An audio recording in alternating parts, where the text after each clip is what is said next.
Hello, welcome back to Jinny's. I'm Jinny and today we're going to be making duffins. So duffins are a cross between donuts and muffins, creating duffins. So this is a fairly simple recipe. I'm going to go through this with you. If you've made them before and your jam sinks to the bottom, I've got a little trick for that. So let's get started. Right then, we're going to combine all of the dry ingredients first. I've got 265 grams of flour, plain flour. There's a little V here.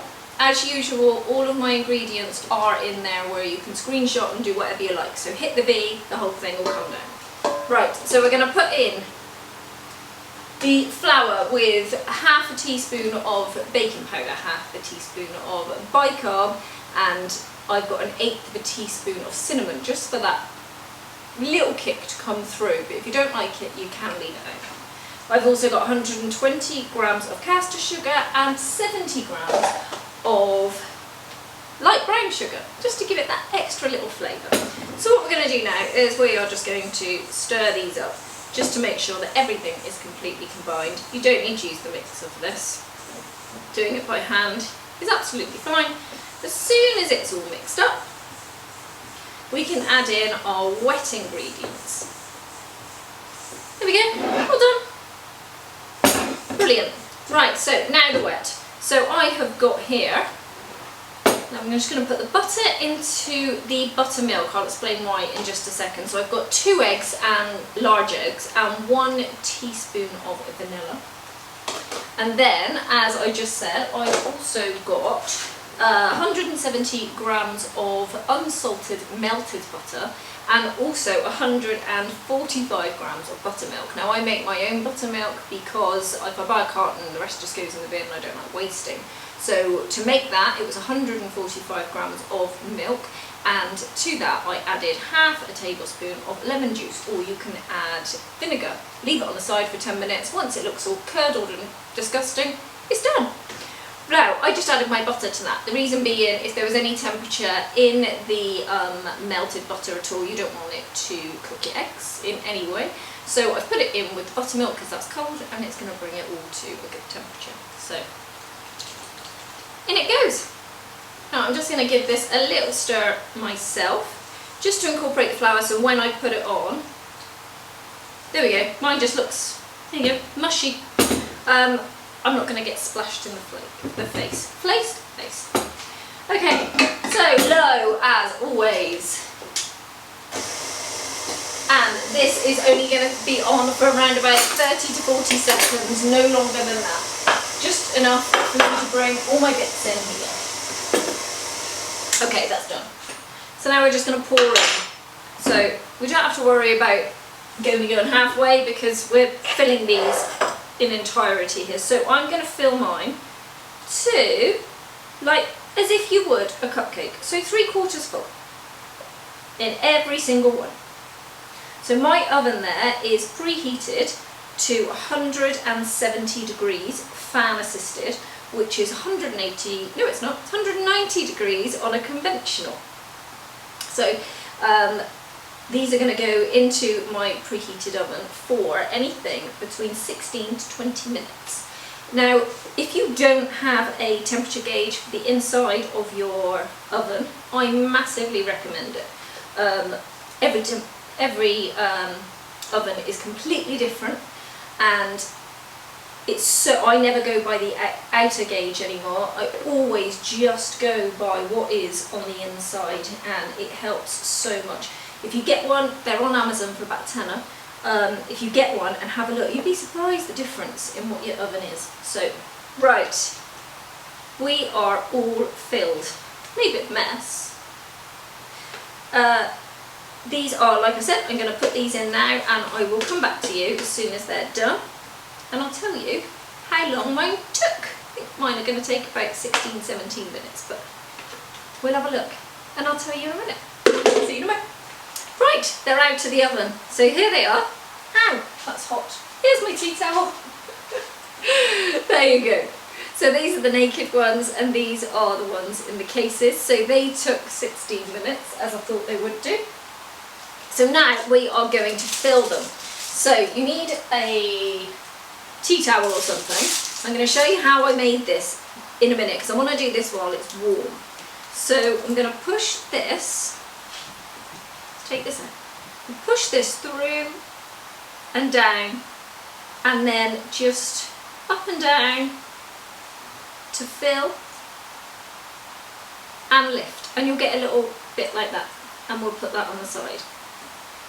Okay, we're doing this when it's warm because I want the cupcake out of the tin, the ones in the cases, because if you leave them in, you get moisture and they will start to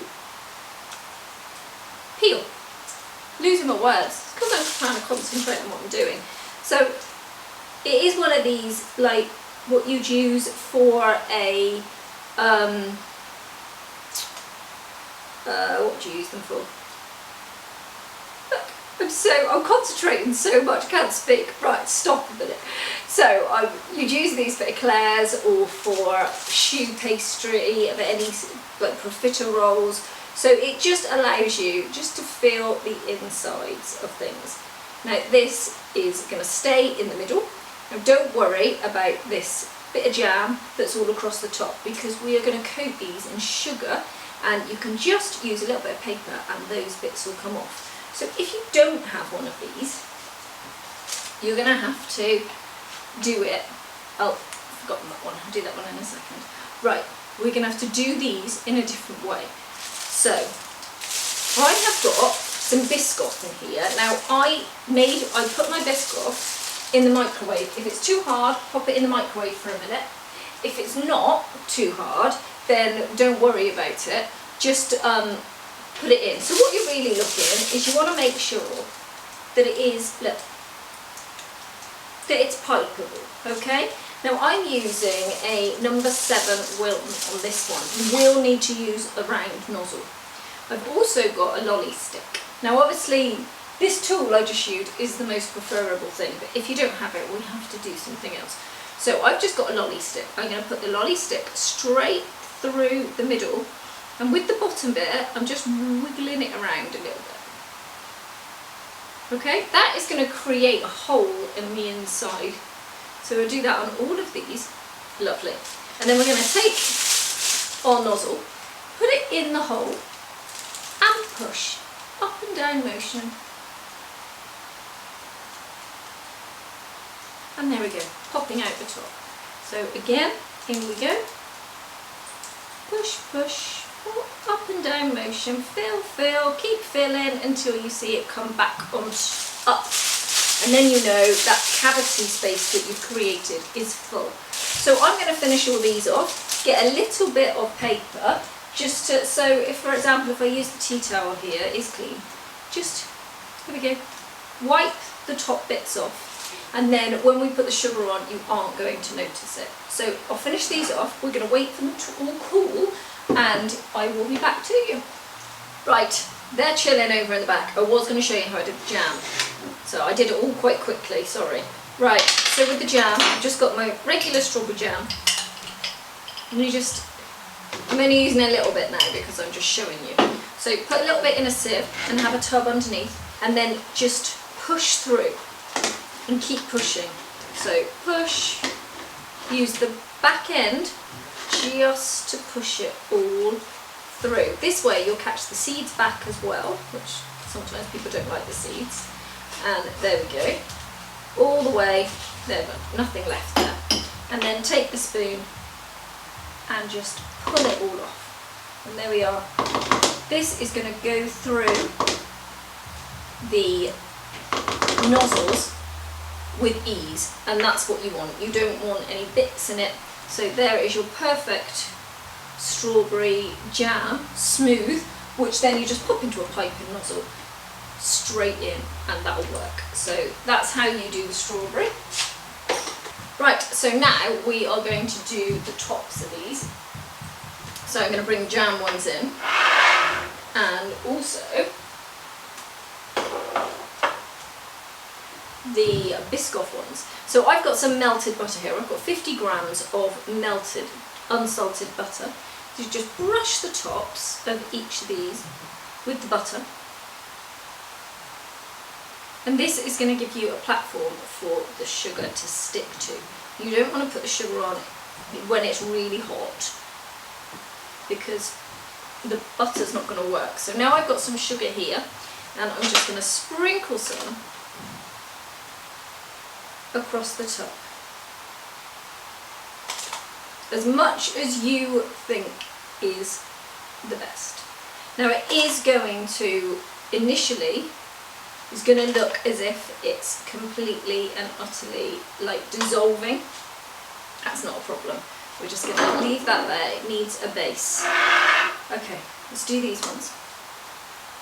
This will also cover over the little bit of strawberry that you can see coming through the tops. Now you can add a little bit of cinnamon if you like. So I've got my sugar here. You can use granulated caster sugar, any kind of sugar. Okay, and then I am just going to add a tiny amount. So I would say 1/8. And just give that a stir. Now obviously that's personal choice. You can add as much or as little as you like. So again, on these ones, now obviously you might have to tip the cases up afterwards on these, because the sides of the cases are going to make it, it's going to all build up in there, but once it's done you can just tip those. It looks like a lot that we're putting on, but it's not, because when you pick it up most of it's going to dust off and fall off. So I know I'm putting the double layer on, but most of it is going to disappear. And there we go. And obviously the sugar is optional. Now these are still too warm to take out, so we are just going to have to wait. So I'd say about another 10 minutes and we'll take them out of the cases, and you can see what they look like on the inside. So I'll see you soon. Okay, so these have cooled. So I have got the jam ones, and all I did is just tip them upside down like that and see all that excess coming off. So that's where you shouldn't worry about how much sugar you're putting on. You really, it looks like a lot, but you just want what's going to stick to stick. Now we have to remove these. So you can take your fingers, give them a wiggle. Now hopefully they should move about a little bit. Careful not to go too much. Now you can either use something to pick them out, or we can try and see how many fall out. There we go. Okay, and we're just, don't forget you've got the liner across the bottom, so remove the liner. So the bottom part of that has really helped because nothing's stuck there. So here we have our naked Biscoff ones. So that's the difference in the two of these here, okay? So it depends on which look you actually prefer as to which way you go. So now all we need to do is cut them open. Let's see what we've got. So let's begin with the strawberry. So we'll just peel back the cases all the way around, lift, and it should come away really, really nicely. There we go. And then we're going to cut into this one. This one was the one where I kind of ran out of jam, but there you go. You've got the jam coming all the way through there. It's not sunk to the bottom, and it's really nicely distributed. So coming in from the top really does make a massive difference. Also so smooth, really nice in there. So there's that one. This one, which one should we go with? Let's go with this one. And there we go with the Biscoff. So you've got the Biscoff coming through here. Now obviously the wider you take that nozzle and move around, the more it's coming through. But these ones do seem to come out smaller than the muffin cases, if you notice. So it depends on which look you like. I prefer this look, but I suppose they look a little bit more like cupcakes than what they would do the donuts. But they were. So you've got evenly distributed Biscoff in that one and jam in this one. So that is how you make Duffins. Now obviously you can put anything inside of these. You can do Nutella, you can do chocolate spread, you can just do chocolate, ganache, lemon curd. There are so many different things that you can put on the inside of these, and will suit all tastes, and they will go down so well. They're so easy to make. Really, you saw me just minutes to put that in. It took me longer to get the ingredients together. So I hope you've really enjoyed this, and I will see you soon. Take care, bye bye.